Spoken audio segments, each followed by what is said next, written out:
এক মানুষের থেকে একটু বেশি লম্বা, তাও আবার লাউ।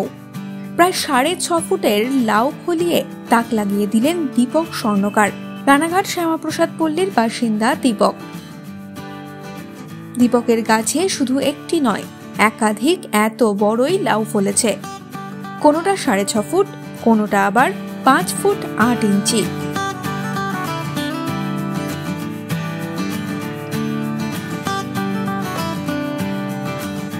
উচ্চতারও বেশি এই লাউ আপনি ফলিয়েছেন বাগানে, কি বলবেন? কোথা থেকে আনালেন বা কিভাবে করলেন এটা? প্রথমে তো বলি, এই লাউ লখনৌ থেকে আনিয়েছি। আমার এক বন্ধুর মাধ্যমে খোঁজ পেয়েছিলাম, মানে এরকম ওখানে হয়েছে একটা লাউ, সেটা 6.5 ফুট হাইট হয়েছে। তারপর ওনার সাথে আমি কন্ট্যাক্ট করে উনি আমাকে কিছু বীজ পাঠায়। সেখান থেকেই একটাই বীজ আমি ফেলেছিলাম। সেখান থেকেই গাছের বয়স এখন খুব জোর হলে 3 মাস। তো এই লাউটার বয়স হচ্ছে 1 মাস 7-8 দিন মতো। 6 ফুটের উপরে হাইট হয়। এখন এটা 6 ফুট 2 ইঞ্চি, এটা হচ্ছে 5 ফুট 8 ইঞ্চি, ওইটা 5 ফুট 6 ইঞ্চি, 5.5 ফুট। তো এটার নাম আছে একটা, এই লাউটার নাম হচ্ছে নরেন্দ্র শিবানী, লখনৌ থেকে আনানো। তো ওখানে হয়েছে প্রথম, তারপর দ্বিতীয়ত আমার কাছে পশ্চিমবঙ্গে। আমি রানাঘাটে থাকি, এইটা এখনও পর্যন্ত আমার কাছেই রয়েছে, এখনও পর্যন্ত কারোর কাছে এই লাউ নেই।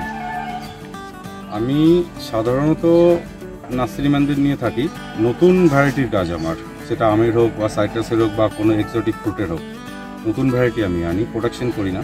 নার্সারিম্যানদের মাদার করার জন্য গাছ দিই আমি। তো এরকম ইউনিক জাতীয় কিছু ফলেরও কালেকশন আছে আমার কাছে, যেটা এক এক করে আমি রিভিল করি। অবশ্যই এখানকার গ্রামের লোকজনও আসছে, শহরের থেকেও আসছে, কিছু ইউটিউবাররাও আসছে। তো এটা ওরা এর নাম দিয়েছে সাপ লাউ। ঠিক আছে, লাউটা খুবই ভালো খেতে। রাজ্যের এই প্রথম এত উচ্চতার লাউ, কতটা আনন্দিত লাগছে নিজেকে?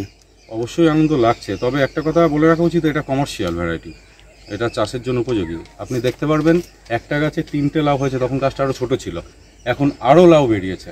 একটা গাছ দিয়ে কিছু না হলে 40টার উপরে লাউ বেরিয়েছে, তাহলে অবশ্যই এটা কমার্শিয়াল বলা যায়। অন্যান্য লাউ চাষে যে খরচা, এক্ষেত্রে কি? সত্যি কথা বলতে আমি এখনও পর্যন্ত এটাকে কোনো কিছু কীটনাশক থেকে শুরু করে কোনো সার কিছুই প্রয়োগ করিনি, রাসায়নিক তো নাই, প্লেন নর্মাল মাটিতে লাগিয়েছি, মাটিতে খাবার পর্যন্ত আমি দিইনি।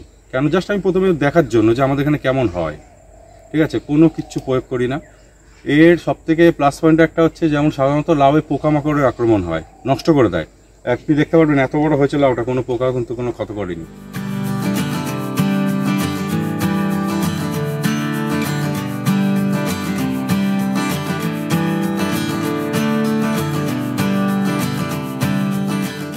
এই সময় ডিজিটাল।